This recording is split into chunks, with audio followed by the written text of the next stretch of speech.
va commencer par des interventions de nos deux intervenantes. Ensuite, l'idée, c'est de leur poser deux, trois questions pour lancer le débat, mais n'hésitez pas à mettre vos questions dans le chat. J'essaierai de les relayer autant que possible. Et de toute façon, à la fin, on vous laissera un temps au micro, si possible, pour que vous puissiez poser vos questions en direct, si jamais vous voulez prendre un peu de temps pour nous parler de vos situations personnelles. Évidemment, pas trop non plus, mais voilà. Bon, bah, on est à 30 personnes. Du coup, je pense qu'on va pouvoir commencer tranquillou. Donc, du coup, moi, je me présente. Je suis Clémence Lanier. Je travaille donc chez Élu Local en tant qu'animatrice des réseaux locaux et sociaux, donc en vrai et en visioconférence comme aujourd'hui. L'idée, c'est que donc vous puissiez poser vos questions au fil de l'eau dans le chat. Il y a à la fois le chat et à la fois un questions et réponses. Donc voilà, l'idée, c'est que moi, je suive les deux. Donc n'hésitez pas à poser vos questions si vous en avez. Je vais commencer par vous présenter rapidement Élu Local, qui vous propose ce webinaire ce soir. Je ne sais pas si vous nous connaissez ou pas, mais comme ça, je suis sûre que vous nous connaissez à la fin de cette soirée, entre guillemets. Hop. Voilà, donc du coup, effectivement, on est là ce soir pour parler avec Nadia Pelfig et Sophie Ibora des solutions pour se défendre et répondre au sexisme en politique. Je pense qu'elles ont toutes les deux une expérience à nous partager et des conseils à vous donner. Donc, Élu local, c'est c'est le premier réseau des femmes élues en France. Donc, du coup, alors attendez, excusez-moi.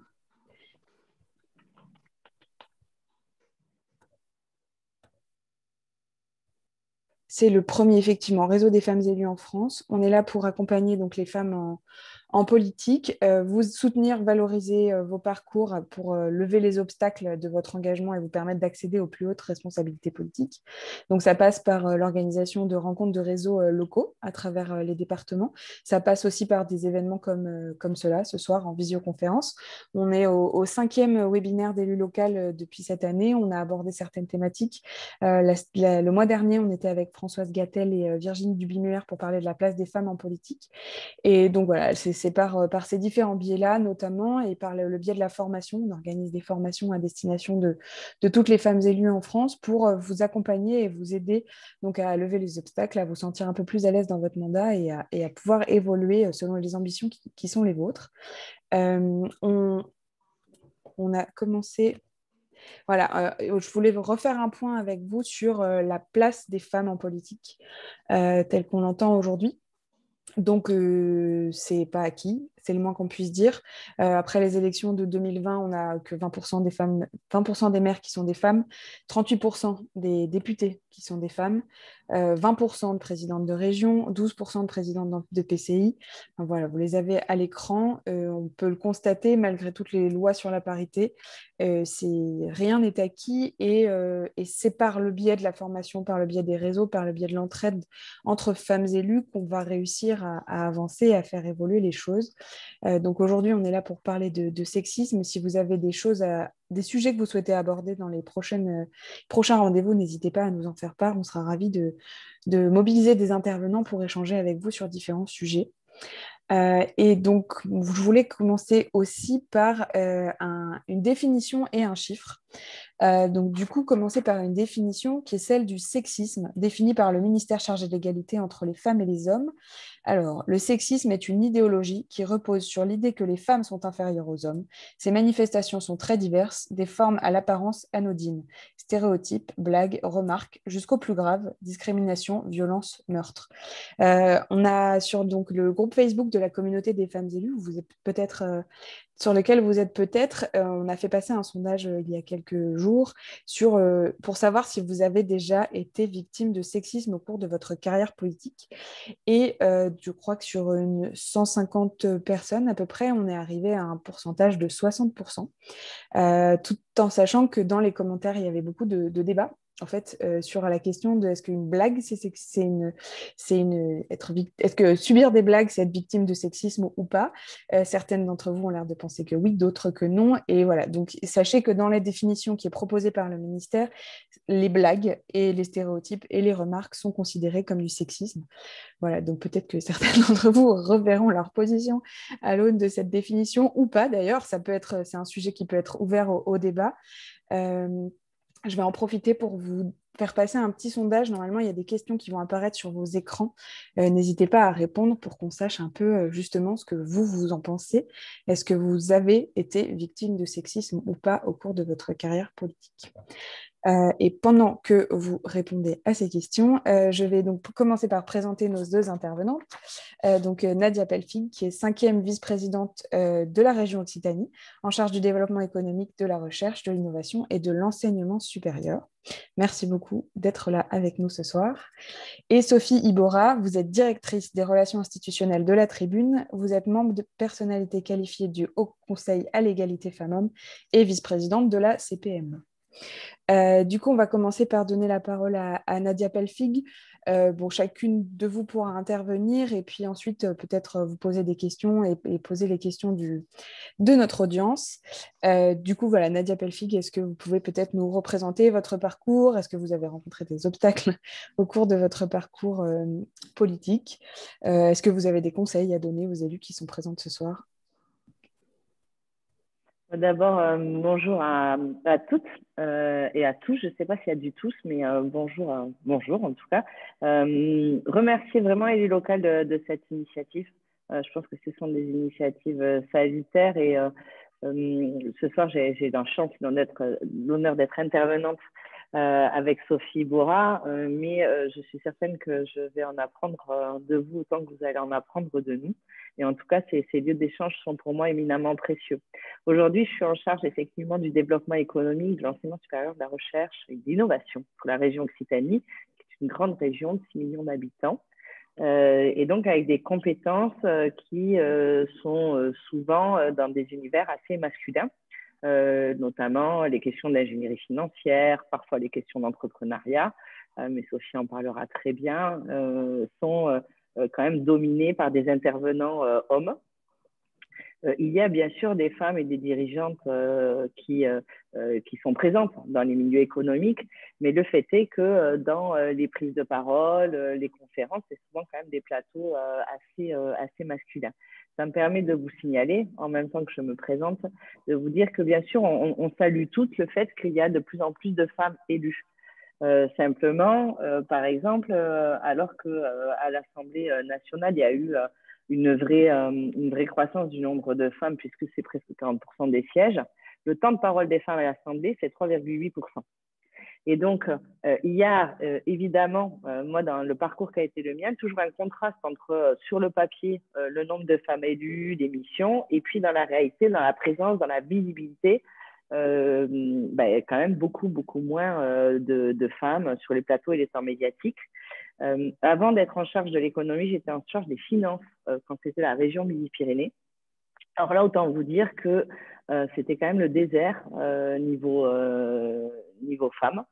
Mais je pense que ça vous est arrivé à grand nombre d'entre vous. Mon DAF, le directeur des affaires financières de la région, est un monsieur qui a pris sa retraite depuis, brillant, directeur, très bon, avec qui j'avais une grande complicité. Bref, c'était un homme et il était plus âgé que moi. Et immanquablement, dans toutes les réunions auxquelles j'arrivais, on me conseillait de prendre le manteau de mon directeur et de pouvoir, pour qu'il puisse s'installer afin de pouvoir se réaliser comme vice-président. Il était, pour les gens qui m'accueillaient en prime abord, complètement non naturel que ce soit moi la vice-présidente en charge des finances et lui le directeur. C'était forcément lui l'homme qui avait la responsabilité. Il n'était pas du tout sexiste du reste, et donc on a développé beaucoup d'humour tous les deux sur ce sujet, mais enfin c'était toujours admis que c'était pas moi.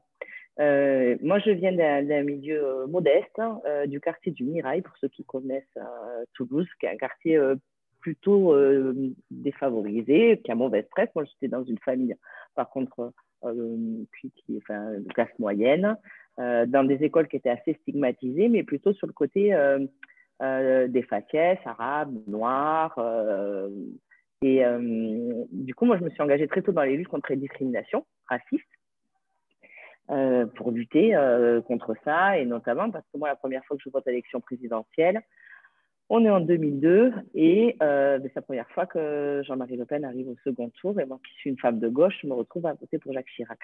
Simplement, alors que je m'engage dans la lutte contre les discriminations, contre le racisme, mes copains, dont je défends les causes, sont aussi auteurs de comportements sexistes avec ce que sont mes copines et qui sont aussi leurs sœurs.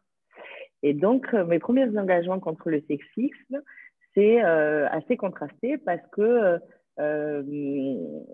finalement, ceux qui sont discriminés discriminent à leur tour. Et donc, j'ai des copines qui subissent plusieurs formes de discrimination. À la fois parce qu'elles peuvent être d'origine maghrébine et à la fois parce que ce sont des filles. Et donc, je me dis qu'il ne faut pas laisser passer. Et en fait, que ce soit dans mes engagements associatifs ou mes engagements politiques, j'ai toujours mis un point d'honneur à ne pas laisser passer. Et ça fait partie des sujets que moi, j'aimerais bien qu'on aborde. Comment on fait pour ne pas passer pour la nana qui n'a pas d'humour, qui est un peu coincée, vous voyez. Même limite, elle n'a pas de vie sexuelle, en fait. Ou alors, elle a une mauvaise vie sexuelle, le fameux mal baiser, vous voyez. Tout en se faisant respecter, en réagissant et en n'ayant pas peur de s'affirmer. Je crois que c'est extrêmement important. Moi, j'ai la chance aujourd'hui, et je dois le dire, que dans la responsabilité qui est la mienne et qui octroie aussi une forme de pouvoir, on n'ose plus, en tout cas en face, en présentiel, avoir des propos sexistes. Ça ne veut pas dire qu'on n'a pas de comportement sexiste à mon égard, mais ça se fait moins, quand même, de manière moins forte. Pour autant, j'ai dû affronter beaucoup de comportements sexistes. Et j'ai quand même vachement de mal avec les femmes qui disent, qu'elles soient dirigeantes ou femmes politiques, que non, mais elles ne sont pas féministes, comme c'est un gros mot, et que non, mais ça n'a jamais été un sujet. Et puis un peu qui sous-entendent que les femmes qui considèrent que c'est un sujet, elles sont un peu reloues. Il y a de la sororité à avoir. Il y a un sujet avec les hommes qui ont des comportements machistes, il y a un sujet avec des femmes qui ont des comportements machistes. Et je pense que c'est bien de se le dire. Après, par exemple, dans les attaques, récemment, j'étais également candidate tête de liste pour les élections municipales à Toulouse. Je ne sais pas, je vous ai fait passer une slide parce que c'est assez révélateur, en fait. Je ne prends pas de remarques en direct, ni médiatiquement, etc. Par contre, dans les commentaires sur les réseaux sociaux, là où les gens ils se sentent détendus, quoi. Vous voyez, ils sont derrière leur écran, tranquilles, et ce n'est pas forcément des pseudos. Comme ils ont rendu leur truc public, je suis désolée, mais j'ai pas mis en bold, enfin, j'ai pas rayé leur nom. Ils ont assumé de faire leur truc publiquement. Donc, du coup, je considère que je peux utiliser leurs propos, parce que c'était public. Donc, en fait, vous verrez, souvent, c'est sur le physique. Donc, c'est Miss France, elle s'est trompée, Barbie découvre Toulouse. Je m'appelle Pelfig, donc j'ai droit à des jeux de mots sur Pelle-moi la figue, enfin, des trucs à connotation sexuelle. Dans le lot, il y en a certains qui sont journalistes là-dedans. Par exemple, sur 2 coups 22 ans, et si c'était elle, et le jeu de mots avec les McPherson, etc. En bref, on voit que c'est jamais sur le fond. Et même sur une intervention, j'interviens dans une tribune, il y a quelque chose qui est organisé que Sophie connaît bien parce qu'elle en a été souvent à l'origine, qui est Futura Police, qui est un événement dédié à l'innovation, qui est un événement de grande importance sur Toulouse.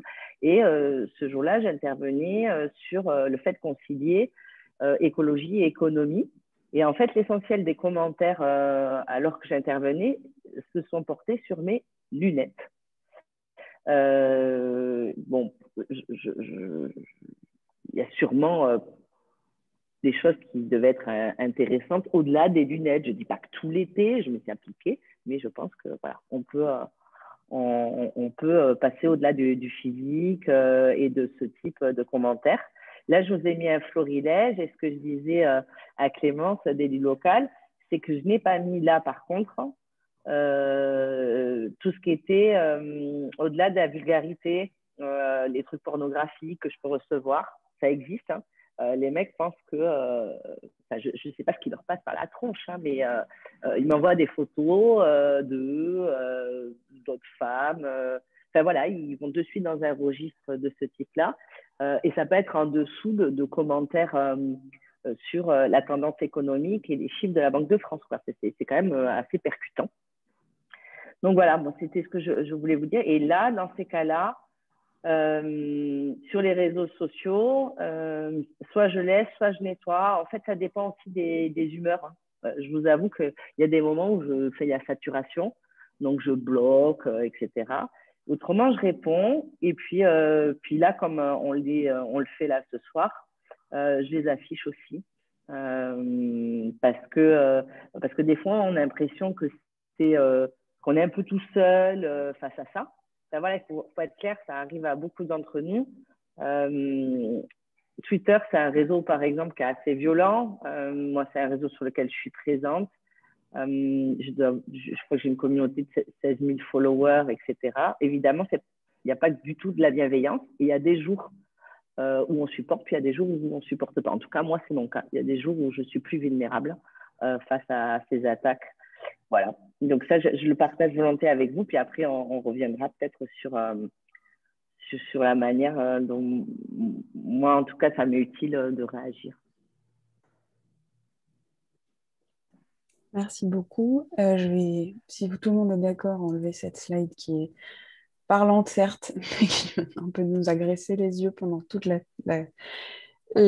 table ronde. Merci beaucoup, Nadia. Peut-être Sophie, d'abord, vous pouvez peut-être pareil un peu vous présenter votre parcours. Est-ce que vous avez rencontré des obstacles? Et je pense qu'effectivement, on vous demandera à toutes les deux, c'est une question qui revient régulièrement.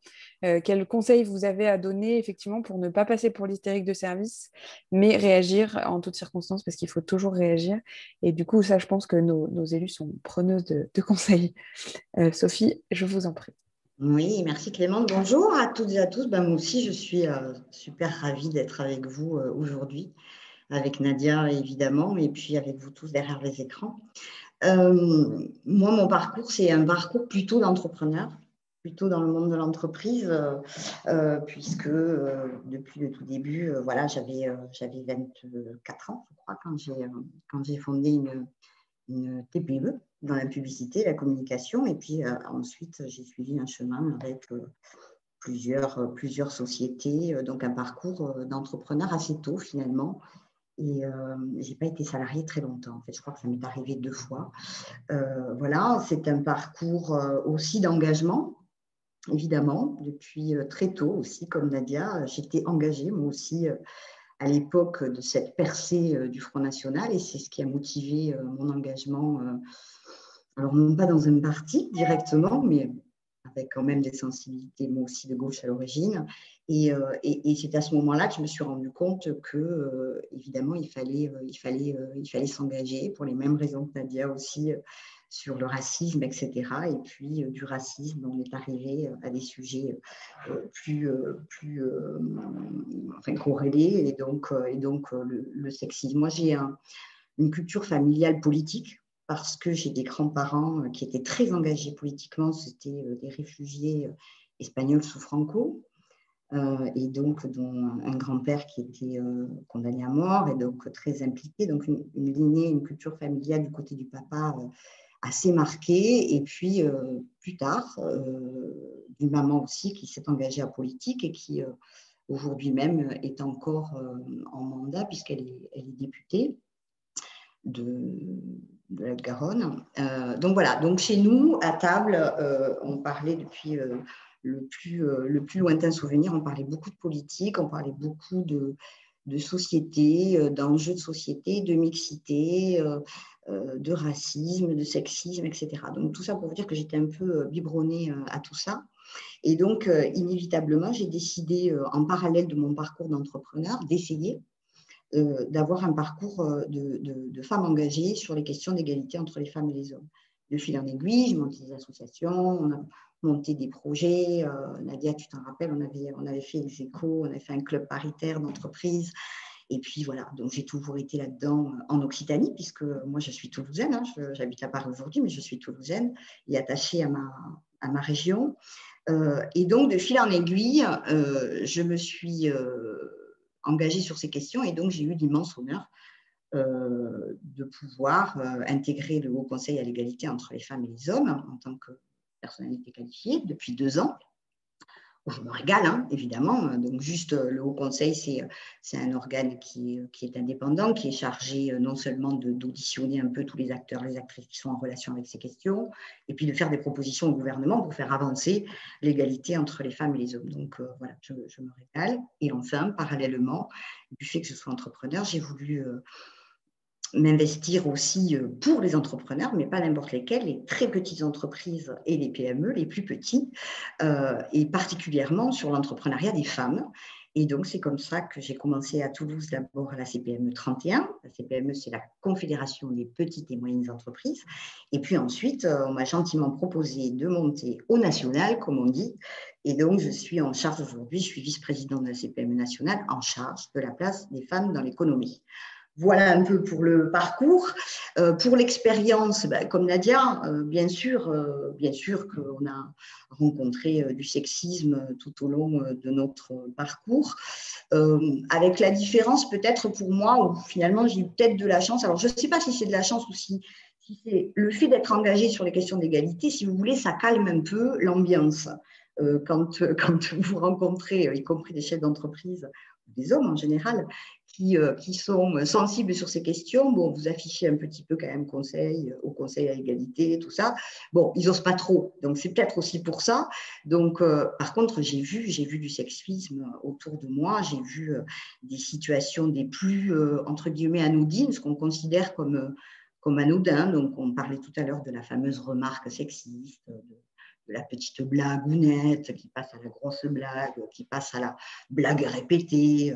Et puis, j'ai vu des choses beaucoup plus graves, parce que le sexisme, il faut le rappeler, quand même, c'est effectivement de la blague la plus anodine, mais ça va jusqu'au féminicide. Hein. On ne tue pas les femmes s'il n'y a pas de sexisme derrière. Donc ça, c'est important de le rappeler. Donc, moi, mon moyen à moi, quand j'étais confrontée à ça, c'est de répondre. Mais je rejoins Nadia, c'est toujours très compliqué de ne pas passer pour, je mets les guillemets bien entendu, l'hystérique de service, qui laisse rien passer, qui n'a pas d'humour, voilà, qui en fait un combat quotidien, où on pense qu'on se lève le matin, on ne pense qu'à ça. Vous voyez, bon.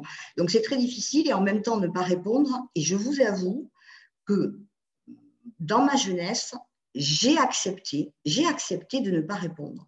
C'est-à-dire que je me suis rendu compte en vieillissant, j'ai 50 ans aujourd'hui, que mon taux de tolérance diminuait.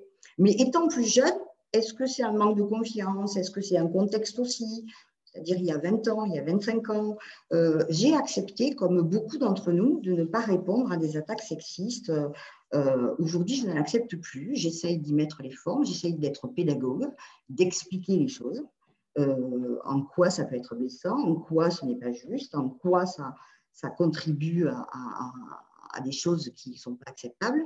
Mais je rejoins Nadia, c'est toujours un peu compliqué de répondre à ça.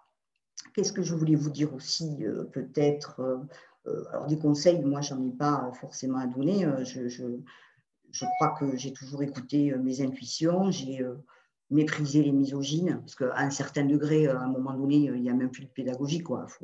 À mon sens, il faut mépriser, il faut passer outre. Et puis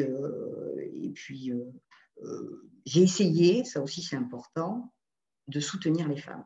Voilà, moi je crois à la sororité et je pense que dans un contexte qui est le nôtre, il est très important, mais ce n'est pas des paroles en l'air, parce que souvent on parle de ça comme ça pour faire bien.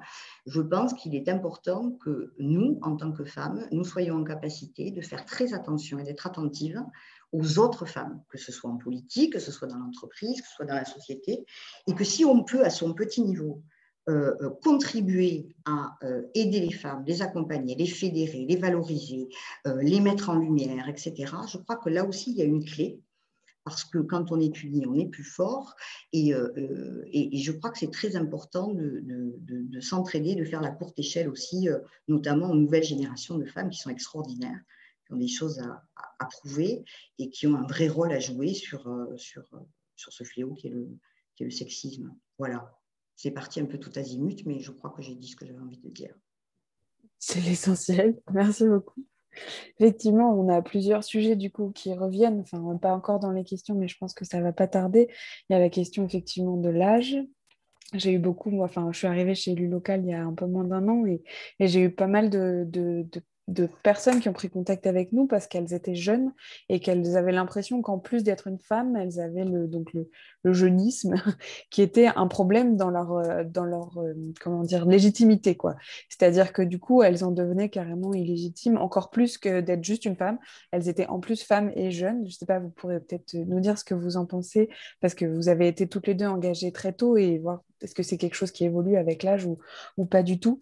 Et effectivement, enfin, on a vu des exemples avec Fanny Chappet, je crois que c'était à Paimpol. Il y a une élue écolo aussi qui a eu ce sujet à Boulogne-sur-Mer, il me semble, que des sujets alors en plein conseil municipal et sur donc soit un élu d'opposition, soit le maire qui se permet effectivement un ton ahurissant, alors qui commence par la blague et qui se termine pas par la blague du tout. Et du coup, effectivement, qu'est-ce que vous pouvez conseiller comme réaction, effectivement, on parlait donc de la pédagogie, on parle de est-ce qu'il faut prendre le temps d'expliquer. Souvent, on se retrouve un peu abasourdi, j'ai l'impression, par le ton qui est utilisé, et du coup, on n'ose pas réagir, ou alors on ne sait pas comment réagir. Est-ce que vous auriez des petits tuyaux à donner aux élus? Effectivement, comme vous le disiez, Sophie, peut-être toujours réagir, de toute manière, quelle que soit la manière. Est-ce que vous avez une manière qui vous paraît la plus idéale? Nadia. Écoute, moi déjà, je pense qu'il y a un premier élément, c'est qu'il faut se préparer. Pardon de le dire comme ça, mais vous avez raison, hein, Clémence, quand vous dites, ouais, on peut être abasourdi du propos sexiste qui fuse, etc. Du coup, il faut, pour éviter de se laisser estomaquer, faut avoir des phrases et des réparties auxquelles on a pu penser avant. Il y a sur plein de réseaux sociaux, vous trouverez des phrases de riposte et il y a de plus en plus de recueils qui sont faits. Donc, si vous tapez riposte, propos sexistes, vous allez voir, il y a plein de sites qui permettent de riposter. Et moi, je pense que c'est bien d'avoir quelques phrases en boîte, parce qu'autrement, on se sent démuni. Et en plus, après, on s'en veut parce qu'on a la fameuse réflexion de « Ah, mais j'aurais dû dire ça, puis j'aurais dû dire ça ». Du coup, on se dévalorise encore plus, ce qui n'est pas bon du tout. Donc, un premier conseil, ça serait de se préparer.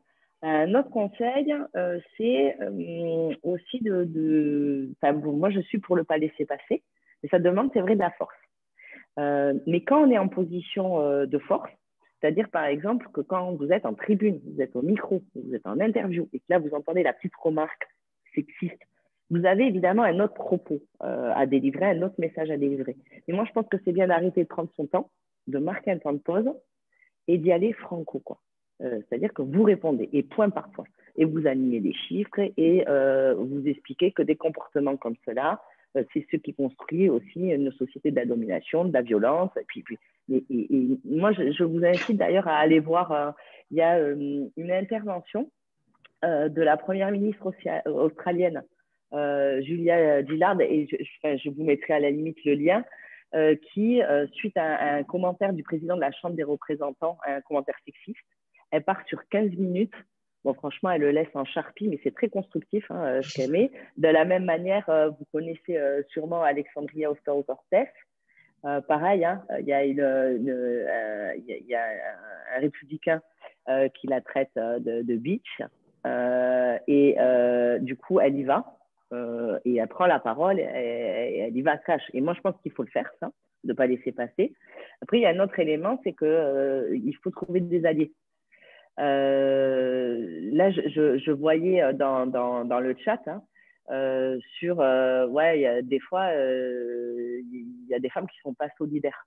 C'est vrai, il y a des femmes qui ne sont pas solidaires. Ce que disait Sophie est très juste. Et moi, je m'implique à ce que quand on est en position de pouvoir, on se force à laisser ouverte la porte. Moi, je vous assure, je connais quand même aussi des femmes qui sont qui pensent que c'est flatteur d'être toute seule à la tribune comme femme et d'être entourée que d'hommes. Mais c'est parce qu'elles ont intériorisé que le pouvoir était masculin et que donc femmes seules parmi les hommes, du coup, c'est ça qui leur donne l'impression de revêtir les vêtements du pouvoir. C'est calamiteux. c'est comme de penser que quand son titre et sa fonction sont féminisés, ça donne le sentiment qu'on a moins de pouvoir. Enfin, moi, je vous assure, il y a des femmes qui m'ont répondu ça. Par exemple, une rectrice qui m'avait dit « Non, mais appelez-moi Madame le recteur, hein, parce que rectrice, ça fait factrice. » Débile. Donc, et il faut oser dire les choses. Il faut trouver des alliés. Dans les élus, il y a les élus de l'exécutif, il y a les élus du conseil, mais il faut faire… La sororité, elle existe aussi dans la solidarité qu'on exprime entre nous, qui permettent à d'autres femmes de prendre la parole, d'ailleurs. Merci Stéphanie d'avoir mis le lien sur la vidéo. Dans les réunions de groupe politique, de relever que le groupe a tant de paroles, mais que là, tous les orateurs, c'est des hommes, hein, pardon. Et que, ouais, bon, oui, ok, oui, sur l'éducation, les solidarités, le tissu associatif, c'est des femmes, oui, très bien. Mais qu'il y a peut-être des sujets où ça peut être aussi d'autres collègues qui portent le propos. Donc, de trouver des alliés, moi, ça me semble très, très important. Et de parler de ce sujet. Par exemple, si on trouve que c'est sexiste, dans un groupe politique, de dire, bon, écoutez, moi, je trouve que, bon, il y a des vannes, là, les collègues, franchement, c'est lourd. Et j'en parle pas parce que je suis fragile ou parce que je n'ai pas d'humour, mais voilà, c'est lourd. Et donc, parfois, de demander des points un peu formels sur le sujet, ça me semble important. Et après, d'être informé, et le HCE, le Haut Conseil, dont Sophie est membre, c'est une bonne source d'information, parce que ça permet aussi d'avoir des chiffres et d'étayer nos propos, parce qu'on nous demande quand même d'être performante avec des propos étayés. Et aussi d'oser intervenir là où ça pèse. C'est-à-dire que moi, je le dis souvent, mais dire les choses avec vous sur l'égalité entre les femmes et les hommes, c'est hyper facile. Voilà, on est toutes d'accord, etc. Là, on se donne des astuces pour lutter ensemble. Mais par contre, parler d'égalité femmes-hommes devant les banques en leur disant qu'elles ne prêtent pas aux femmes entrepreneurs, alors qu'on vous a invité à parler des taux obligataires, etc., et que vous leur dites, bon, écoutez, moi, il y a quand même un sujet là. On veut tous promouvoir l'entrepreneuriat, on dit tous qu'il faut de la croissance, on parle des PME. Par contre, tant de prêts refusés parce que c'est des femmes. En tout cas, il y a beaucoup moins de prêts acceptés. Et donc, on ne vous a pas demandé de parler de ça. Mais vous en parlez. Je pense qu'il faut hacker les conférences et les sujets pour que ce sujet il soit posé et pas que dans les cénacles où on vous parle des femmes et de l'entrepreneuriat. Et quand on fait les femmes et l'entrepreneuriat, ben, on ne parle pas de la place des femmes dans l'entrepreneuriat. On se donne des astuces sur comment on va chercher son prêt bancaire, comment on monte des conférences pour qu'il y ait des femmes à cette heure-ci, comment on fait la promotion dans les entreprises du CAC 40, quelle femme députée porte ou ministre pose des propositions sur les quotas sur lesquels elle se fait défoncer par ses collègues hommes. Et elle n'est pas de votre bord, mais justement, vous allez dire que vous, en tant que femme, vous pensez qu'il faut aller gagner ça. Après, moi, je ne serai jamais des femmes politiques qui disent que je soutiens toutes les femmes parce que c'est des femmes. Marine Le Pen, c'est une femme. Je considère qu'elle est une ennemie des valeurs de promotion de l'égalité entre les femmes et les hommes. Et donc, du coup, ce n'est pas parce que c'est une femme que je ne la combattrai pas. Je combattrai ses idées. A contrario, il y a des femmes qui sont républicaines dont je ne partagerai pas les idées, mais qui souffrent comme moi de sexisme à des moments ou d'absence de promotion au sein de leur exécutif, ce qui n'est pas mon cas, j'ai cette chance-là. Et là, par contre, je supporterai leurs paroles. Voilà. Merci. Sophie, vous voulez rebondir? Oui, bien sûr. Bon, d'abord, juste parce qu'on avait terminé tout à l'heure en disant la jeune génération qui était très sensibilisée à ces questions. Il y a aussi les femmes après 50 ans. Hein. Bon, voilà, il y a les jeunes et puis il y a les femmes plus âgées où là aussi il y a un sexisme par l'âge qui est manifeste. Sur les moyens, ce que je vous disais tout à l'heure, moi je suis partisane de répondre systématiquement. Moi je voulais qu'on prenne un exemple, parce que j'ai envie d'avoir votre sentiment sur quand même ce Sofagate qu'on a eu il y a quelques semaines, parce que je trouve que c'est un cas d'école en fait. Je voudrais qu'on en parle parce que c'est un cas d'école pour moi à plusieurs niveaux. Donc on a tous assisté à cette scène hallucinante donc de la présidente von der Leyen conviée avec M. Michel chez M. Erdogan. Le contexte, quand même, il fallait le rappeler, la Turquie était sortie de la Convention d'Istanbul contre les violences faites aux femmes. Ça, c'était le petit contexte. Donc, ce coup politique d'Erdogan, où on pouvait s'attendre, évidemment, pas moins de lui, mais qui était pas un acte de sexisme. Hein. Moi, j'ai vu sur les réseaux sociaux, oh là là, c'est sexiste. Non, c'est pas sexiste, c'est un coup politique voulu face à l'Europe pour marquer un territoire et une idéologie. Ça, c'est un premier point. Et quand on voit M. Michel, qui s'assoit, peinard, sur la chaise, il allonge ses jambes, il a ouvert sa montre, il dit, bon, c'est quand ça commence, les gars, tout ça. Quand on voit ça, c'est un premier retour. Et le deuxième retour, c'est Madame von der Leyen qui est là, qui est tellement… Alors là, c'est la sidération, on le voit sur sa tête, elle est sidérée, elle n'arrive même pas à sortir un son, mais qui quand même, au bout du compte, s'assoit tranquillement sur le canapé et assiste à tout cet entretien tranquillement depuis le canapé. Donc, ce que je veux dire, c'est que, OK, c'était un contexte diplomatique, oh là là, il fallait raccorder les wagons, tout ça, bon, c'est très bien, c'est très politique, mais enfin, quand même, on peut se demander si, M. Michel n'aurait pas pu quand même réagir, et 1000 façons de réagir.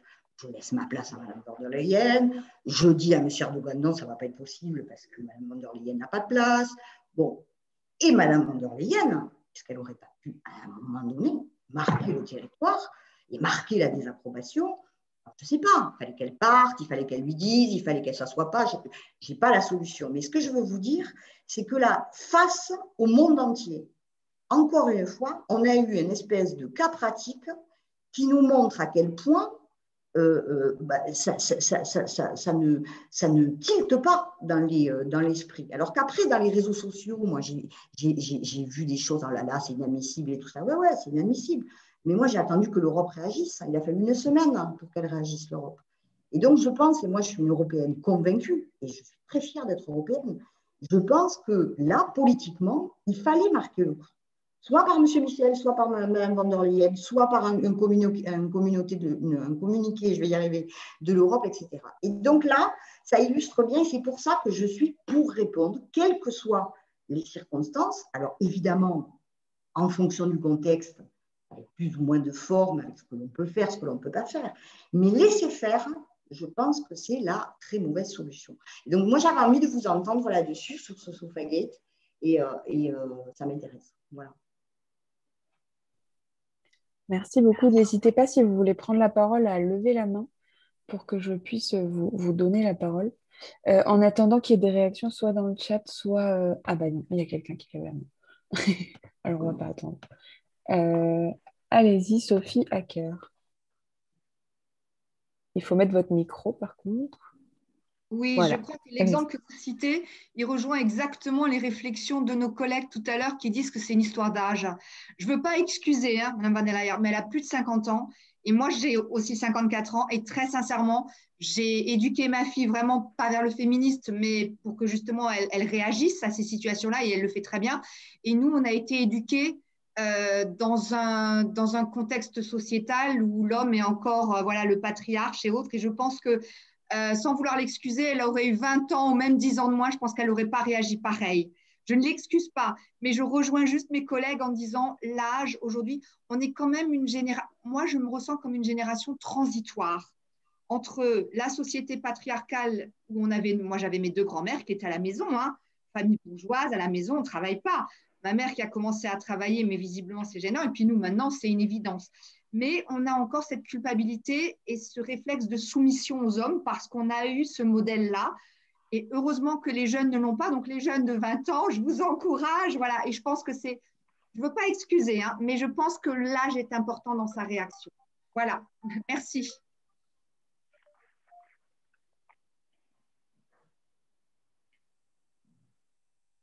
Clémence, votre micro, Clémence. Merci. Elisabeth, allez-y. Alors, moi, je suis pas d'accord avec ce que vient de dire la dernière intervenante. C'est-à-dire que moi, je suis élue sur une toute petite commune dans l'Ariège de 700 habitants. Je vais faire 62 ans. C'est la première fois que je m'engage. en politique, entre guillemets. Du coup, je continue puisque je me suis mis suppléante pour les départementales. Donc, voilà. Et il y a 15 jours, j'ai été à la mairie pour poser une question sur un commentaire qu'avait fait le maire. Voilà, il disait nous réfléchissons à des solutions. Donc, j'ai été lui demander qui c'était nous. Est-ce que c'était nous, les conseillers? Est-ce que c'était lui avec je ne sais pas qui et tout? Et donc, là, direct, il m'a dit arrête. Et j'ai dit, bon, écoute, je viens juste de te poser une question. Et du coup, il m'a répondu sur un ton au-dessus encore. Et du coup, là, j'ai été très ferme. J'ai dit, non, mais tu ne me parles pas comme ça. J'ai arrêté tout de suite, quoi, en fait. Et effectivement, je ne l'aurais pas fait à 20 ans. Mais là, à 60, je me sens, au contraire, je me sens cette force c'est un homme. En plus, c'est un homme dans une position, entre guillemets, de pouvoir, hein, puisqu'il est, voilà, c'est un petit pouvoir, mais c'est un pouvoir quand même. Et non, je me suis sentie 2 fois dominée. Le fait de me dire arrête, non, je ne suis pas d'accord. Voilà. Donc, au contraire, mon âge m'a donné cette force, en fait. Et voilà, c'est tout. Je trouve que pour moi, c'est un avantage, l'âge. Voilà. Vous avez bien fait, Elisabeth. Vous avez bien fait. Voilà. Moi, je ne sais pas si je peux me permettre, Clémence, bien sûr.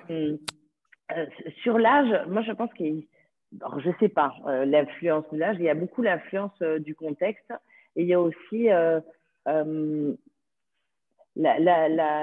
chance, ou pas, parce qu'on se la crée aussi, sa chance, du pouvoir qu'on détient. Moi, je considère que plus on a de pouvoir, en fait, et donc de responsabilité, soit parce qu'on gère des parties budgétaires importantes ou parce qu'on a une administration avec laquelle on travaille qui est importante, etc., plus on a la responsabilité de ne pas laisser passer parce qu'on a la chance d'avoir la parole, ou on s'est créé la chance de prendre la parole.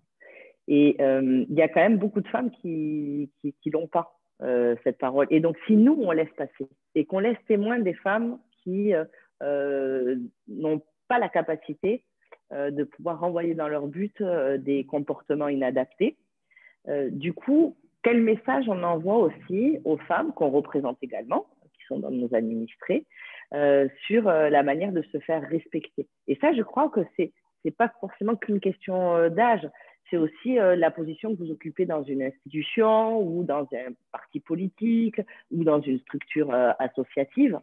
Mais je pense que c'est très, très important d'accepter d'avoir un pouvoir et qu'au titre de ce pouvoir-là, on s'oblige à avoir un comportement peut-être plus agressif ou plus inflexible que ne pourraient l'avoir des collègues qui n'ont pas ce type de position.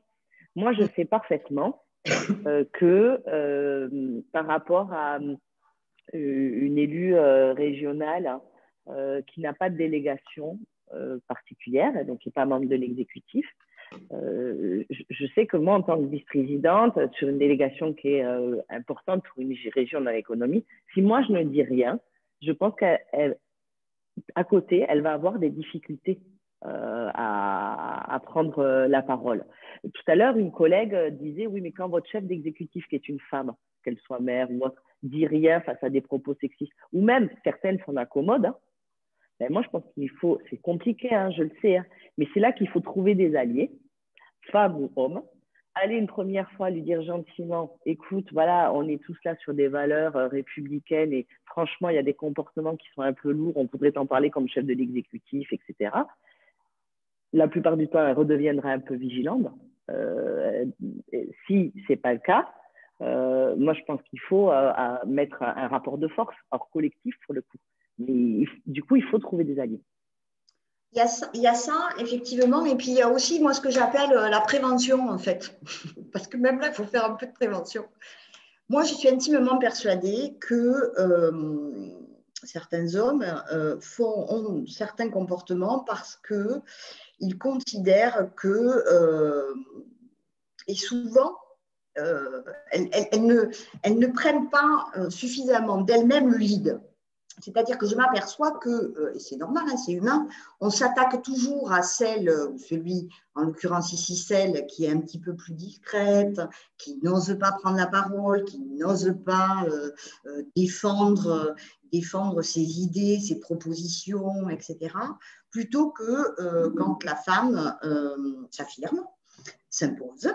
Et elle en a tout à fait et le droit et les compétences. Et donc, plus elle est active dans le groupe, et je parle pour la politique, pour les associations, dans l'entreprise, plus elle est active et plus ça réduit les chances de pouvoir être victime du sexisme. Ça, j'y crois beaucoup. Et le deuxième aspect, et on peut se parler, c'est vrai que nous, les femmes, en politique comme ailleurs, il faut qu'on soit nickel crop, irréprochable. Il faut que ça bosse.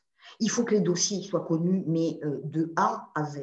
C'est-à-dire que la moindre faille, la moindre où on se trompe, où on a une approximation, etc., et ça ne s'est pas pardonné. Alors, on le sait, on fait tout pour que ça change, etc., mais on le sait. Et donc, je crois qu'il faut, et je rejoins ce que disait Nadia au tout début, il faut se préparer partout, dans tout ce que l'on fait. Il faut avoir bossé.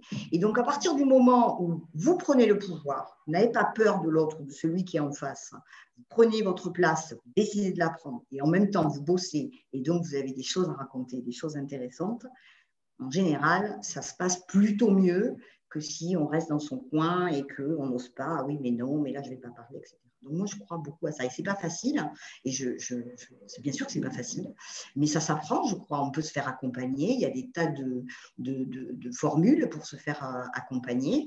Et ça, rajouter à l'effet, comme le dit Nadia, de groupe, de sororité, normalement, ça devrait bien se passer. Il y a un truc tout simple, Clémence, peut-être qu'on peut conseiller aux collègues. Des fois, il y a du sexisme qui est sous-jacent, c'est-à-dire que vous ne prenez pas une remarque sexiste comme ça, mais c'est dans des réunions entre élus. Les femmes se font couper la parole plus rapidement, elles n'osent pas reprendre la parole, ou alors elles considèrent que comme quelque chose d'approchant à ce qu'elles pensaient dire a été dit, elles ne vont pas reprendre la parole. Bon, la plupart des hommes ne se soucient pas beaucoup de ce genre de choses. Alors, premièrement, quand on a une collègue qui se fait couper la parole, moi, je sais que systématiquement, je reprends la parole après et je reprends le propos de la collègue en citant la collègue. C'est-à-dire qu'elle n'a pas pu faire exister sa parole, je fais exister sa parole. Non pas en m'appropriant sa parole, comme font parfois les hommes, s'approprient des idées qui ont été développées, mais en recitant son nom et du coup en lui redonnant sa place. Les femmes américaines l'avaient mis comme technique de prise de parole, où à chaque fois qu'il y en a une qui se faisait piquer la parole, celle d'après, reciter celle d'avant, etc. Et je vous assure, c'est tout très simple et vous n'êtes pas obligé de faire une remarque acerbe à celui qui a coupé la parole, mais ils comprennent au bout d'un moment. Il faut, moi je trouve que ça fonctionne très bien, donc je vous le recommande chaleureusement.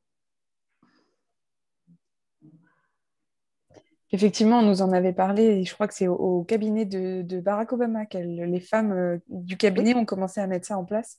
Et effectivement, c'est une bonne stratégie. Alors effectivement, ça demande parfois peut-être de se préparer à l'avance, mais pourquoi pas effectivement avoir des réunions, alors peut-être pas entre femmes, on va encore se faire taxer de non-mixité, mais voilà, de se préparer à l'avance, de se dire de quoi on va parler, de pouvoir effectivement préparer les interventions. Je pense que vous avez raison, c'est en anticipant aussi que ça peut arriver, et donc peut-être que ça va arriver, que du coup, il faut préparer des réactions.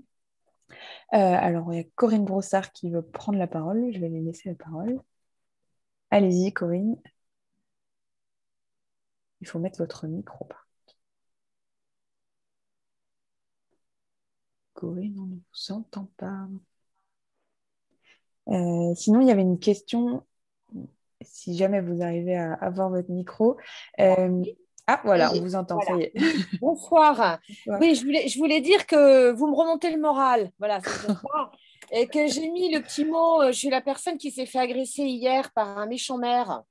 J'ai mis la petite lors d'une réunion pour les régionales et il y a un maire en réunion devant 12 personnes lors de la présentation de la liste qui a dit qu'il refusait d'aller sur les marchés avec moi parce que j'étais grillée sur le territoire. Voilà.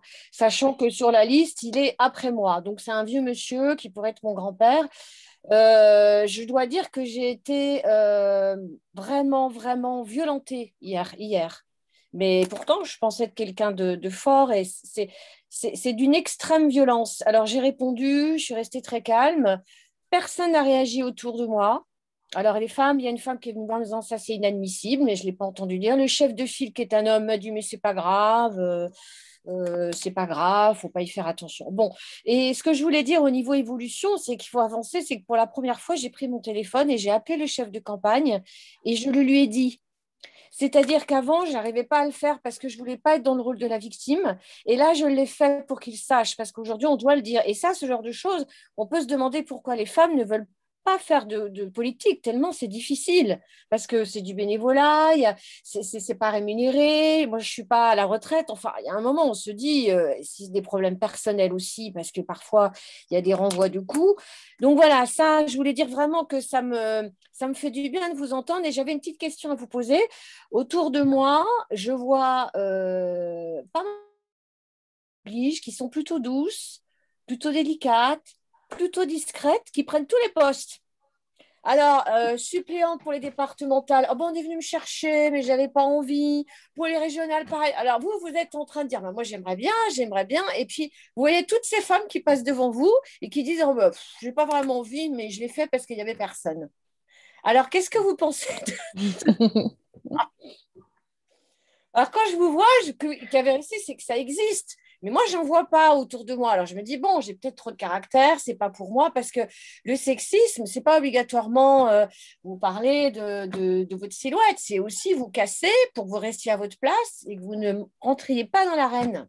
Bien sûr. Voilà. Bien sûr. Merci. Merci à vous. Est-ce que vous voulez réagir, Nadia, Sophie? On va pas se mentir, hein. Il y a une attitude qui est d'ailleurs autant masculine que féminine, hein, de courtisans en politique, où si vous dites à celui ou celle qui est en position de choisir ses équipes ou les futurs élus, qu'il ou qu'elle est formidable, dans différents registres d'ailleurs, selon que ce soit une femme ou un homme, vous paraîtrez peut-être moins effectivement menaçant ou dérangeant que quelqu'un qui s'affirme sur des valeurs, des convictions, des idées, qui a envie de faire bouger des lignes. Et c'est comme ça qu'on arrive parfois aux règles de la médiocrité en politique. Parce qu'en fait, dans une société où on est mainstream, là, comme on dit en bon occitan chez nous, mais où on dit ce qui est attendu, ça ne dérange pas, vous voyez, ça ne fait pas trop de vagues, etc. Et puis en plus, bon, vous bossez, puis vous êtes appliqué, puis vous, dans votre phrase, vous citez bien 18 fois le nom du chef de l'exécutif, qui d'ailleurs a dans son cabinet des gens qui comptent le nombre de fois où vous avez mis son nom. En fait, tout ça existe, hein, ce que je vous raconte, ça existe, voilà, c'est de la folie, ça existe. Vous avez bien fait le like sur le post Facebook du maire ou du président, etc. Parce que quand même... Bon. Donc, il y a effectivement des gens qui aiment le règne des courtisans.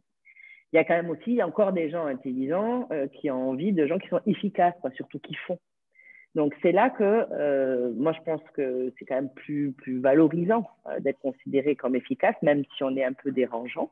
Mais je comprends que dans la conquête du pouvoir, certains essaient de se mettre dans un moule qui leur octroie plus de chances. Mais moi, ce que j'ai tendance à dire, c'est que si vous êtes dans une configuration qui vous octroiera plus de chances et d'opportunités parce que vous rentrez dans un moule dans lequel vous vous soumettez, en fait, vous ne serez pas super heureux non plus dans votre fonction, dans votre mandat. Donc, cherchez sûrement une autre institution ou un scrutin uninominal où on ne vous dirait pas que c'est parce que c'est dans un scrutin 10 et que vous devez tout au chef ou à la chef. En fonction de son tempérament, il faut aussi choisir des options qui correspondent plus ou moins.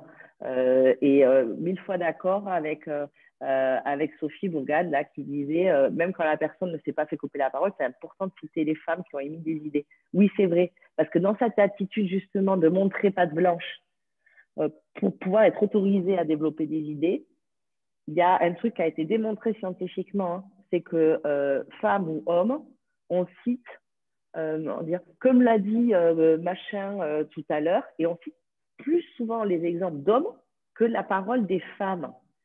Et du coup, on légitimise une fois de plus la parole de collègues masculins et on ne le fait pas à destination des femmes. Quand on interroge les femmes pour leur dire « mais pourquoi tu n'as pas cité ?» D'ailleurs, ce n'est pas lui qui a donné la première idée, c'est elle. Et lui, tu l'as cité 2 fois en montrant ton adhésion à son propos. On a des réponses un peu surprenantes. C'est « ouais, mais lui, il est hypersensible à ça. » Sous-entendu, la collègue s'en tape. Non, mais enfin, non, on est tous contents quoi, quand on pense qu'on a dit un truc pas cocon. Ou alors, on s'en rend pas compte, ou alors c'était pour être agréable. Donc, là, on retrouve l'attitude de courtisan. Et moi, je pense qu'il faut qu'on soit tous très, très disciplinés avec nous-mêmes hein, pour ne pas rentrer là-dedans. Parce que aussi vigilantes qu'on pense être les unes et les autres, c'est un mécanisme qui se met facilement en marche, ça. C'est clair. Sophie, vous voulez réagir? Pas mieux. Pas mieux. Okay. Non, je voulais juste, non, pas mieux sur ce que vient de dire Nadia, évidemment. Non, je voulais répondre. J'ai vu passer, voilà, c'est Aurélie Arc, je crois, qui me dit, ce qui me gêne dans votre réponse, Sophie, donc c'est la réponse précédente, hein, c'est que ce sont aux femmes de se protéger, que du coup, on ne traite pas le problème à la racine. Mais Aurélie, c'est parce que j'ai dit. Ce que j'ai dit.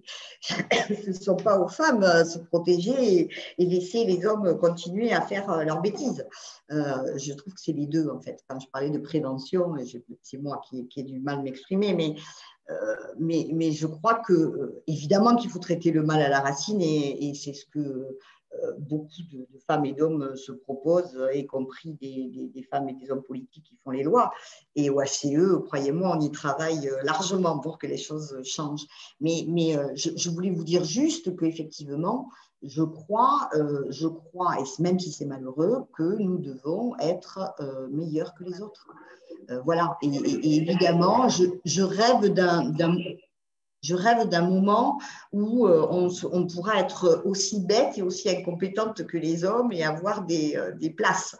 Mais pour l'instant, ce n'est pas le cas. Et comme on est là pour se parler en vrai, c'est une situation et je crois qu'il est important qu'on soit nickel chrome. Voilà ce que je voulais dire. Comme cite Stéphanie, Françoise Giroud, la femme sera vraiment l'égale de l'homme le jour où à un poste important, on désignera une femme incompétente. Effectivement. Ça. Du coup, je me permets de rebondir là-dessus parce qu'on a une question qui est revenue plusieurs fois sur la législation, notamment donc, sur les attaques sexistes, alors spécifiquement des élus, mais pas que. Est-ce que vous pensez qu'il y a des améliorations à faire en matière de loi? Sophie, peut-être que vous voyez passer des choses au HCE. Est-ce que vous voyez des choses qu'on ne voit pas passer? Est-ce que il y a toujours des trous dans la raquette? Est-ce que, voilà, est-ce que ça avance? Parce que visiblement, effectivement, certaines élus ont l'air de penser qu'on n'est vraiment pas au point, ne serait-ce que sur la législation. C'est bien de se donner des tuyaux, des conseils, et la sororité, trouver des alliés, c'est fantastique, mais peut-être que faire évoluer la législation, ça permettrait quand même de calmer les hommes, finalement. Complètement, complètement. On est en plein dedans, hein, pour tout vous dire. D'abord, je voulais vous dire qu'il y a, et je le tiens à disposition, mais vous pouvez consulter le site du Haut Conseil à l'égalité. Il y a un rapport extraordinaire qui a été fait par la commission donc sexisme, présidée par Sylvie-Pierre Brossolette, qui est un rapport sur le sexisme en France, justement avec les 3 derniers bastions, la politique, l'entreprise et les médias. Je vous invite à le consulter. Vous allez avoir une mine d'informations hallucinante, évidemment. Donc voilà, vous pouvez le contacter. Alors là, on est en plein dedans, vous ne croyez pas si bien dire. Donc moi, je fais partie d'une commission qui s'appelle la commission parité. Et donc, nous sommes en train d'auditionner des tas d'acteurs et d'actrices sur l'exercice des mandats locaux. Donc, on est vraiment dedans. Donc, on a auditionné les partis politiques et croyez-moi, tout parti confondu, ça a été un bon moment, un grand moment quand même. Et dans le sens où il y a du boulot, hein. Franchement, il y a du boulot partout, hein, vraiment. Voilà, et donc cette question, alors je ne peux pas vous dire qu'en avant-première ce que l'on va proposer, parce qu'on est en train de le formaliser, et on va le voter avant de le proposer, mais oui, il y aura effectivement une proposition pour que le sexisme par exemple, ce à quoi on a assisté il n'y a pas très longtemps dans un conseil municipal, ma cocotte, les bruits de chèvres, les bruits de poules, etc. Bon, bref, j'en passe, que oui, on puisse être beaucoup plus sévère sur ça. En France, on ne peut pas insulter, on ne peut pas être raciste et on ne peut pas proférer une insulte raciste. Aujourd'hui, on peut manifestement proférer une insulte sexiste sans être très, très embêté. Donc, effectivement, moi, je suis partisane de changer la loi et de la ramener de la même façon à ce que l'on pratique pour les insultes racistes. Ce n'est pas gagné, il faut se le dire, mais on va essayer. Et c'est une proposition que l'on fera, ça c'est certain. Merci. Nadia, vous voulez réagir sur cette question? Ah non, dire que je soutiendrai la proposition du HCE. Voilà. Alors Aurélie demande, est-ce que vous pensez qu'il faut mobiliser l'outrage sexiste ou les injures sexistes à caractère public? Peut-être une des solutions, peut-être pas la seule. Oui, pourquoi pas. Oui, mais effectivement, pas la seule. Et on a une question de Claude Goudet-Trottet. Est-ce qu'il y a obligation pour une collectivité territoriale de nommer un référent égalité? Je ne sais pas si vous avez réponse à cette question. Non. Non. Il n'y a pas d'obligation. Ça fait partie, moi, des combats que je porte beaucoup parce qu'en fait, toutes les collectivités vous disent qu'il n'y a pas de compétences. Vous savez, la fameuse compétence. Le grand public ne comprend rien à cette histoire de compétences. Quand vous dites « Ah, mais je ne suis pas compétent », moi, ma mère, elle pense que quand on n'est pas compétent, il vaut mieux s'abstenir, quoi. L'incompétence, c'est crasseux, quoi.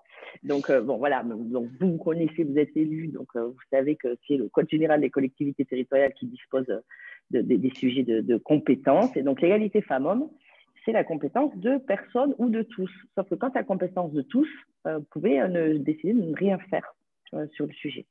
Et puis, un autre sujet, c'est que faire de l'égalité femmes-hommes dans une collectivité, c'est pas seulement signer la charte contre les discriminations. Hein. C'est disposer, et ma collègue Nadia Vakiri, qui préside la commission égalité le femmes-hommes de la région Occitanie, on est la seule région à avoir une commission dédiée à ce sujet, le sait bien, c'est avoir un budget et des ressources humaines.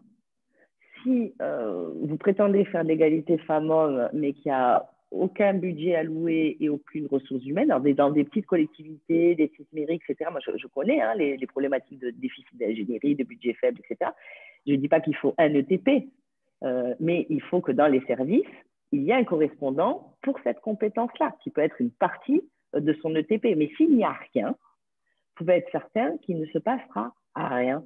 Et tout au mieux, vous aurez la détestable situation où le maire pense que c'est bienvenu d'offrir une rose rouge à ses élus femmes le 8 mars en leur souhaitant bonne fête. Non, mais je déconne pas, ça existe encore, quoi. Ouais. Et donc, et moi, j'ai chaque année des collègues qui pensent me faire plaisir en me souhaitant bonne fête le 8 mars. Bon, les profs, ils prennent d'abord un voyage, puis après je les réunis, je leur explique. Alors là maintenant, on met en place des quiz pour qu'ils se rappellent quand est-ce qu'on a eu le droit de vote, quand est-ce qu'on a... vraiment, et n'hésitez pas quoi, de leur envoyer. Moi, des fois, ils prennent des SMS quiz, quoi, les collègues. Ça les aide à remettre les choses en place. Et puis bon, après tout, ça occupe aussi bien que Candy Crush hein, quand ils s'ennuient pendant une plénière que d'avoir 2-3 éléments de test sur leur connaissance de la République. Quoi. Bien sûr. Puis, il y a en plus, là on parle du sexisme en politique, on pourrait en parler des heures, il y a le sexisme systémique, quoi. Systémique, ces fameuses zones blanches où il n'y a pas de femmes, les fameuses délégations qui sont réservées soit à l'éducation sociale, et puis après, comme le disait Nadia, dès qu'on passe à la finance, à l'économie, etc., il n'y a plus de femmes. Ces femmes qu'on investit dans des circos non gagnables, en disant, bon, il faut une femme, on la met, de toute façon, on ne gagnera pas, donc c'est pas grave. Bon, enfin, c'est systémique, c'est-à-dire qu'en fait, au-delà de vous, en tant qu'élu, de pouvoir réagir à chaque fois que vous êtes confronté à ça, il y a un vrai boulot énorme, énorme. Alors oui, on avance quand même. On a fait de gros progrès, mais il va falloir continuer. Il va falloir continuer, et en ce sens, au HCE, on réfléchit beaucoup à essayer d'apporter des solutions à ce sexisme systémique pour qu'enfin la politique ne soit pas le dernier bastion du sexisme et permettre aux femmes d'y prendre toute leur place. Hein. C'est ça qu'il faut traiter. C'est le mal à la racine. Le fameux mal à la racine, c'est celui-là. Dans les partis politiques, c'est pareil. Je vous disais tout à l'heure, on a auditionné les partis politiques, mais c'est incroyable. Rien n'est fait. Ce n'est pas une question qui se pose. Et puis, c'est un refus, c'est un déni total. Alors, mais non, mais comment? Mais chez nous, mais non. Regardez, on fait des propositions. Et puis, à l'heure des élections, des investitures, quand on regarde à la loupe, on voit comment ça se passe.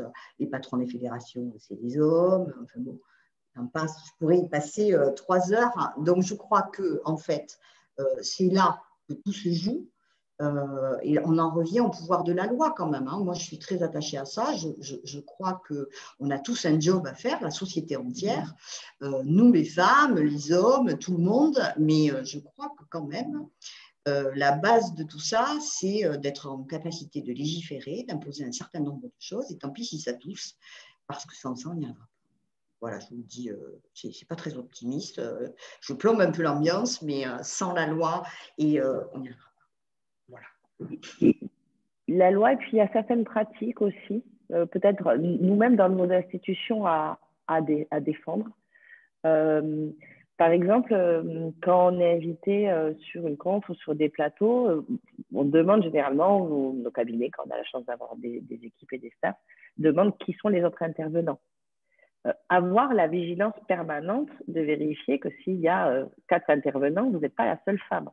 Et quand votre équipe le sait, elle dit aux organisateurs, mais attendez, là, il y a 6 intervenants, Nadia, c'est la seule femme. Ben non, la vice-présidente, elle n'intervient pas dans ces cas-là. Et puis, oui, mais on n'a pas trouvé d'intervenants, de femmes, etc. Bon, ben voilà, il y a le guide des expertes. Tous les services de communication doivent s'en doter. Et puis, il y a nous-mêmes, quand on adopte ces réflexes-là, alors, croyez-moi, moi, il y en a beaucoup désormais, quand ils m'invitent, ils savent qu'il faut qu'il y ait d'autres femmes, autrement je ne viendrai pas. Voilà.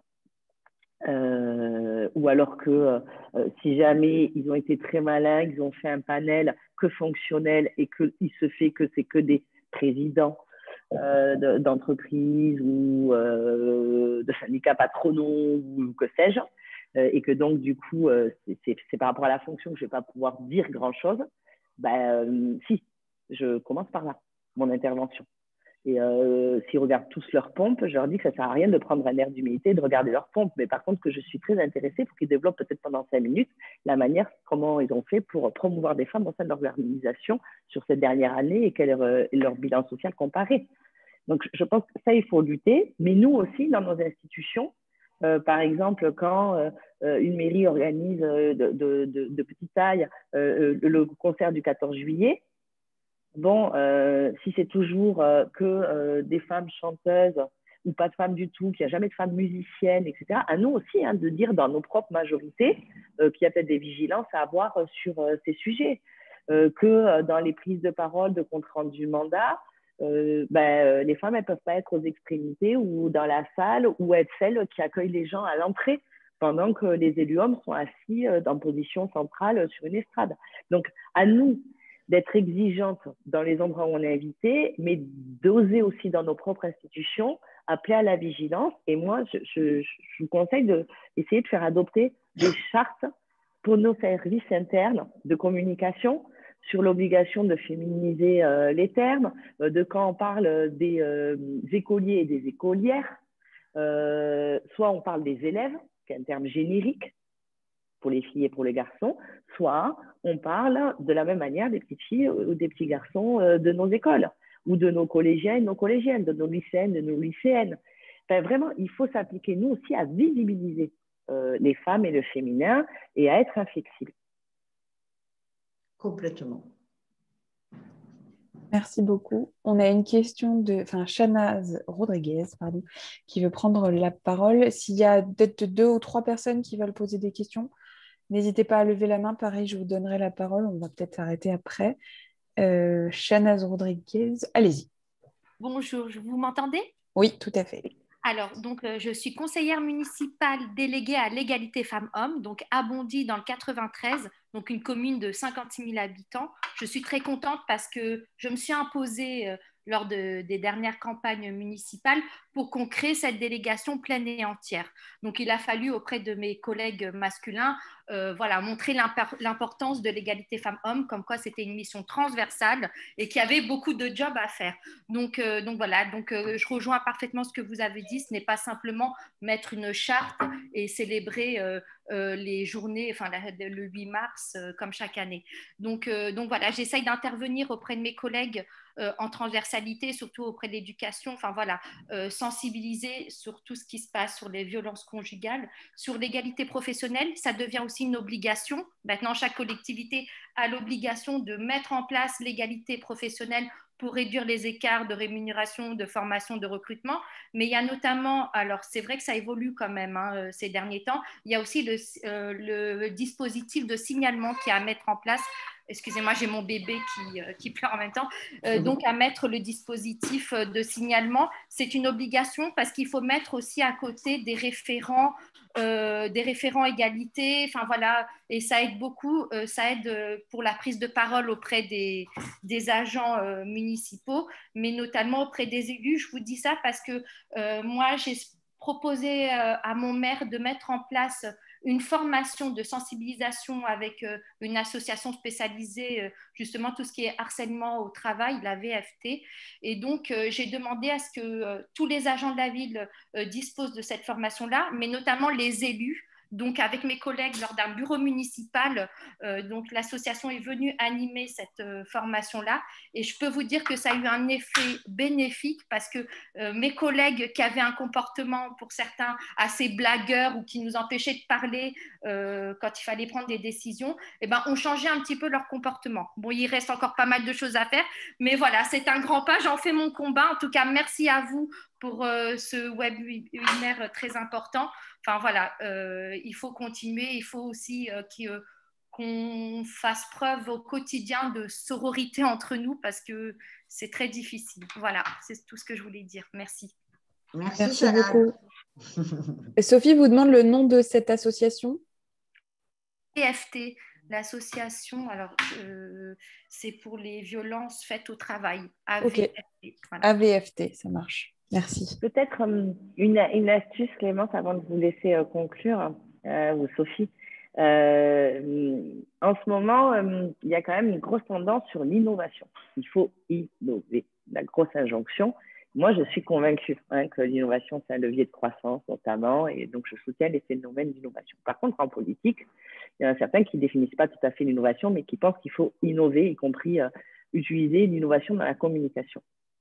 Si vous n'avez pas de délégation particulière et que vous êtes une femme dans une institution, ça fonctionne assez bien de proposer à votre groupe politique, à votre exécutif, d'innover en faisant en sorte que dans toutes les politiques publiques, que ce soit les transports, l'éducation, enfin toutes les politiques publiques, je vais vous donner des exemples, vous les connaissez aussi bien que moi, vous puissiez vous assurer que ça bénéficie à l'ensemble de vos administrés, c'est-à-dire les femmes et les hommes. Et que du coup, vous proposez qu'on réfléchisse sur la tarification sur les transports. Est-ce que les hommes peuvent la mobiliser de la même manière que les femmes? Par exemple, un trajet domicile-travail, s'il doit être validé dans ce sens-là, mais que ça ne prend pas en compte la halte à l'école, et c'est souvent les femmes qui déposent des enfants à l'école, vous faites le constat que votre politique d'aide sociale, elle est finalement hyper genrée. Et du coup, si vous n'avez pas de délégation, une manière de rentrer sur toutes ces délégations, c'est de dire que vous proposez une innovation sociale à votre collectivité, c'est s'assurer que dans toutes les politiques, on s'adresse bien à tous les publics et de proposer, d'organiser une forme d'évaluation. Ça aussi, ça marche à fond. Il faut évaluer nos politiques publiques. Puis là, tout le monde y est de plus en plus sensible. Si vous faites une prise de parole en conseil municipal pour dire que vous proposez de l'évaluation et de l'innovation, il n'y a personne qui peut dire qu'il est contre. Et c'est là que vous placez la vérification des politiques publiques qui sont menées par votre collectivité à destination des femmes. Et ça permet de faire des prises de conscience. Moi, je sais que quand j'avais les finances comme délégation, j'avais les finances et l'égalité femmes-hommes. Et j'ai beaucoup utilisé le fait que j'avais les finances. Parce que quand j'auditionnais mes collègues vice-présidents dans leur délégation, s'ils n'avaient pas une proposition dans leur budget qui portait sur la réduction des inégalités entre les femmes et les hommes, mais je refusais de valider le budget.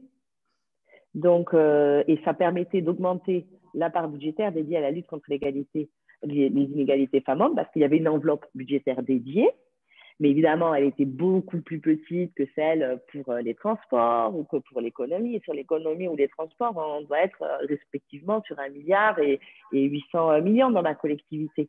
Évidemment, le budget pour l'égalité, il est beaucoup plus modeste. Par contre, vous chopez des bouts de budget parce que dans ces délégations-là, ils doivent aussi avoir des actions spécifiques à destination des femmes et des hommes.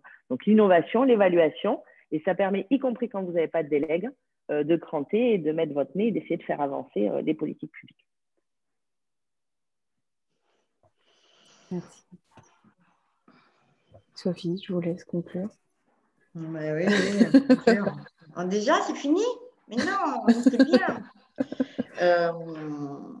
Non, mais moi, je suis toujours très impressionnée. Je m'adresse à vous toutes qui êtes derrière, non pas du courage, mais en tout cas de la force pour s'engager et en politique et tenir un mandat, quelle que soit la collectivité, etc. Vous avez, je crois, un vrai pouvoir. Et je rejoins Nadia en ça, vous avez un vrai pouvoir de changer la société, toute à votre niveau, dans votre commune. Et donc, je crois que c'est important, effectivement, que vous portiez, vous, ces messages, et pas seulement dans le discours, mais en essayant de trouver, effectivement, des idées, et puis en essayant de les défendre, surtout systématiquement, mettre ces fameuses lunettes de genre. Et aussi, et c'est très important, être en capacité d'entraîner les hommes avec vous, quoi. Moi, je suis une l'ayatollah du mot ensemble, femmes et hommes, autour de ces questions parce que je crois que c'est le passage obligé. Ça ne veut pas dire que je ne minimise pas, hein, ça ne veut pas dire que, oh là là, femmes et hommes, tout ça. Mais il y a des tas d'hommes qui sont prêts à nous soutenir, qui sont d'accord, qui ont envie que ça soit plus équilibré, etc. Il faut aller les chercher. On a beaucoup parlé des femmes et de la sororité. Il y a aussi les hommes, il faut aller les chercher, il faut construire avec eux. Et puisque vous êtes, pour certaines, en tout cas, en minorité dans vos fonctions, eh bien, je crois qu'il est important de les raccorder à la cause, de les entraîner avec vous. Et le message porté par les hommes sera d'autant plus audible par les autres, qui sont encore un peu réfractaires. Donc, c'est vous, élus de terrain, qui avez le pouvoir de changer les choses. Et donc, on compte sur vous, en fait. Voilà. Merci beaucoup à toutes les deux. Comme le disait Stéphanie dans le chat, on organise donc nos journées des femmes élues partout en France. Donc prochainement, là, on commence à Lyon vendredi et on terminera donc à Paris, évidemment, en décembre. Et effectivement, c'est une de nos thématiques, c'est comment concrètement mettre en place une politique d'égalité femmes-hommes à l'échelle de votre collectivité. Et effectivement, je pense que l'innovation sociale, enfin, le terme d'innovation en tout cas, peut être vraiment très facile à utiliser. On parlait également quelqu'un de la Charte européenne pour l'égalité femmes-hommes dans la vie locale. Et voilà, l'idée, c'est qu'on parlera de tous ces éléments-là lors de la journée des femmes élues. Et on a des temps de rencontres entre élus, d'échanges et de réseaux voilà, pour trouver ses alliés, créer de la sororité. Donc voilà, on vous enverra toutes les informations. N'hésitez pas. Et merci beaucoup Nadia Pelfig, merci beaucoup Sophie Ibora. Vraiment, c'était un plaisir de vous avoir. Et merci pour toutes ces... Voilà, j'ai essayé de noter un peu toutes les suggestions que vous nous faisiez. On essaiera de vous faire un petit best-of à l'issue de ce webinaire. Merci à toutes et très bonne soirée. Merci beaucoup. Merci. Bye bye. Bye. Bravo à vous. Merci.